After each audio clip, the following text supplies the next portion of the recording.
أعوذ بالله من الشيطان الرجيم. بسم الله الرحمن الرحيم.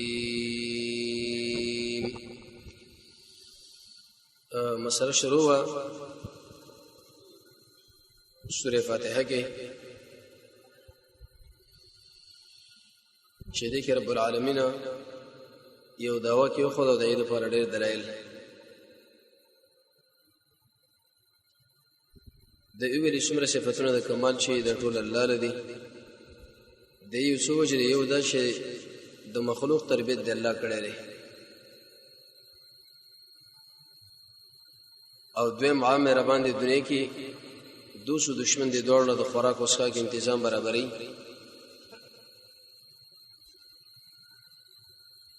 دریم ای دنیا کې بل الله د رحم سر مومن پورې خاص کی او څلورم یې ویلې د قیامت د ورځې اختیارمن حکومت ولا غیواز رب العالمین دی او بل سوچته دی نه دین ورس الله به نتیجه ذکر کړي چې ایاک نعبد و ایاک نستعين حاصل لیداو چې کله دا ټول کارونه الله کوي نو بندګي م الله پر خاص کوي انسانانو معبود هم د الله ومنه تکلیف چې تکله ورسېدو کاغه مرز یو قبل مشکل نو بس کومک بده یو الله نه غواړي ځکه حقدار دی د عبادت معنی لغوي او د اقسام او انتخاب اول د لفظ نستعين دا ټول تیر شوی دی اهدنا الصراط المستقيم دې د وسویلې شي دعا اصل کې مخکې قول لفظ دې معنا دا چې انسانانو وس بدا وایي چې موږ لنی غلا راوخه لار د قران او سنت د دې وجه قران کریم کې کمال دی هر آیات دبل آیات سره یو خاص تعلق لري او ربط کیف متفق خبرند چې څنګه الله مخ نه راغلي د وغه جمع کړی دي مخکې ویل شي ایاک نعبد الله خاصه بندگی کو دبل چانا دیږي کې اوس الله طریقه بندگی بیانې دا الله بندگی سره ویل شي الله او قران او سنت په روانې دل بزاد الله بندگی ده دې ویل شي د الله اطاعت د مخکې آیت کې ویلي ویا کنه نستعين الله خاصه نه من کومه غواړو نو زين له سوال راغی الله د خوانم سوال راغی چې کیف اعینکم ایها العباد زما بندگانو سوسکو مکوکم دی مقام کې مونږ جواب وکړو د جواب حاصل الله ستاسو ډیر کومکونه دي لیکن صحیح کومکدار چې د قران او سنت په نقشه باندې مولا روان کا دی به روان شو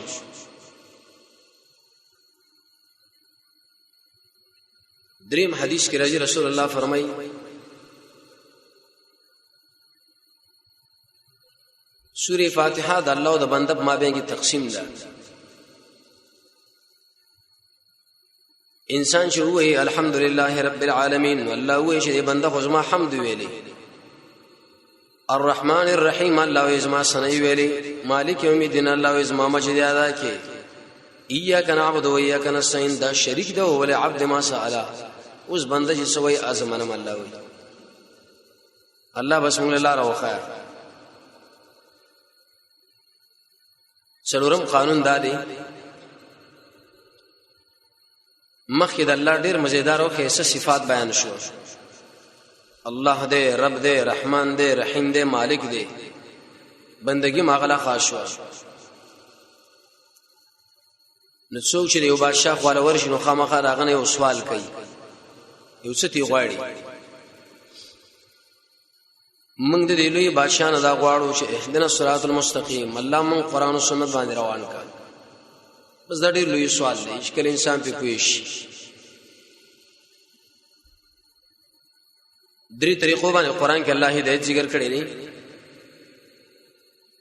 تقریبا 293 کرت د هدایت لفظ الله ذکر کړی 40 کرت د صراط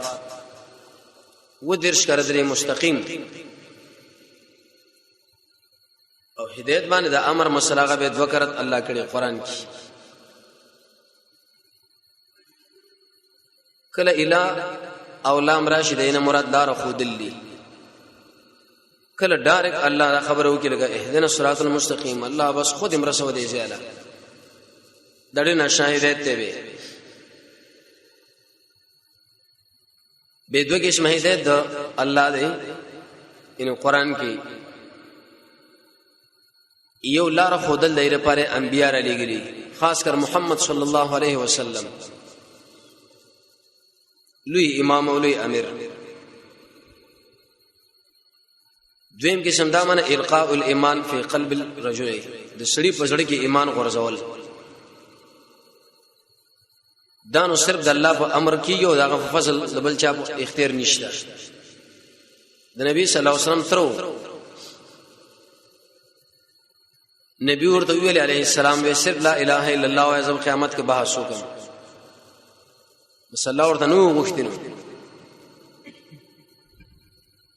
بیجین له سوال یې شته ډېر خدمتونه کړې دي ول الله دا جنت ته داخل نه کې جواب د الله د رضا لپاره نو صرف قومي مسله و عصبیت حدیث کې راځي دا ډېره بدبوې خبره ده دین د اسلام کې بشه هر سړی مسلمان دی غرور دی تور سپین ملکونه او سمتونه دا پلانې رضا پلانې دا به نشته دله یوسف لمن وی رسول الله فرمایدا بدبوې کلمه استعمال کړه دا ډېر خراب کار دی چونکه هغه د الله لپاره د خدمت نه وکړي نو ځکه الله ایمان هم نصیب نکي یو ورسته عباس یې پوښتنه وکړه وی ویل یا رسول الله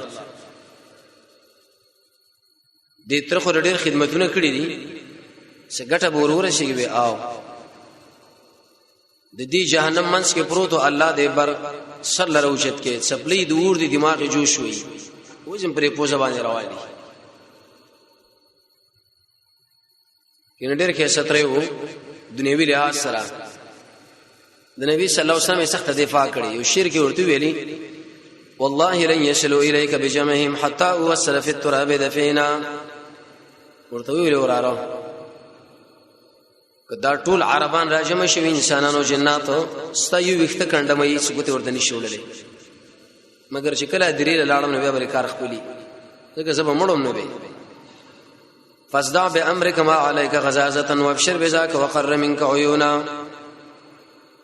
ودشي صفات تقریر او دین دی خلکو له تشریح کړه انسان چې شپ بوکس باندې وې استعمال کی دي چا پروا ملره او ډېر ناشنا دین دی راوړې مالا خو خانم ډېر خیر خوا سړې وي هغه کاکا ولې منی نه